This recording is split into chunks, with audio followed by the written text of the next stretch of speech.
KBR news కి స్వాగతం. ఈ రోజు ఇక్కడికి నేను వచ్చాను. చాలా ఎన్నికల్లో నేను పోటీ చేశాను.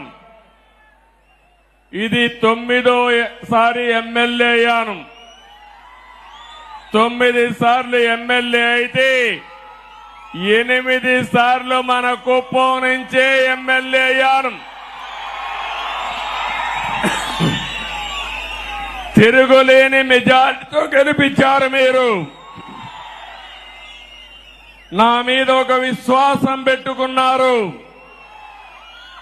నేను వచ్చినా రాకపోయినా ఎన్నికల్లో మేము అండగా ఉంటామని మీ నిజాయితీ నిరూపించారు. నాకు మళ్లీ జన్మ అనేది ఉంటే కుప్పం ముద్దు బిడ్డగానే పుడతాను. మీ సేవ కోసమే ఉంటాను.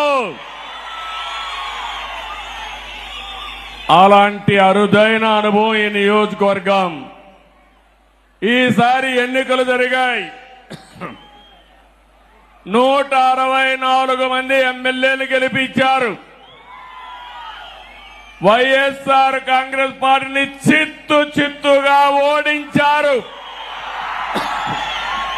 11 సీట్లే గెలిచారు.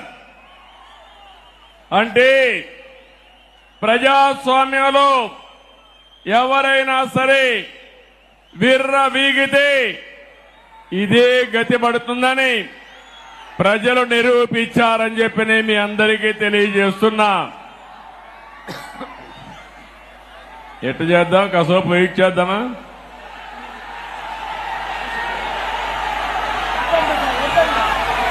కంటిన్యూ చేద్దామా? 2 నిమిషాలు వెయిట్ చేద్దామా? ఓకే.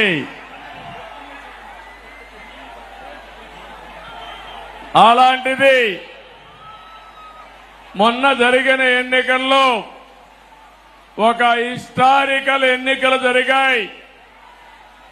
మన చిత్తూరు పార్లమెంటు చూస్తే 7 అసెంబ్లీలకు 7 గెలిపించి తిరుగులేని మెజారిటీ ఇచ్చారు మీరందరూ.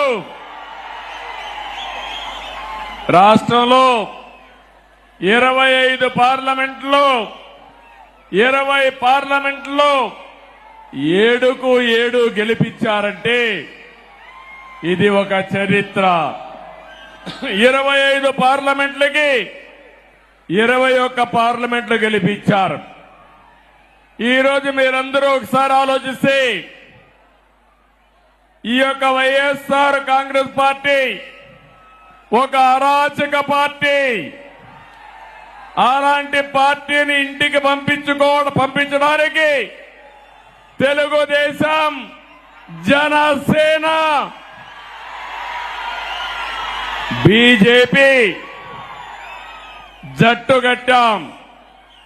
4 పార్టీలు కలిసి పోరాడాం.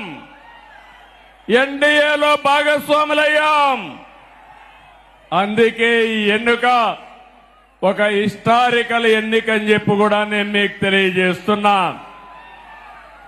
ఇంకో పక్క ఈ ఎన్నిక ద్వారా రాష్ట్ర ప్రజల యొక్క భవిష్యత్తుని తీరగా రాయబోతున్నామని మరొక్కసారి మీకు విజ్ఞప్తి చేస్తున్నాను.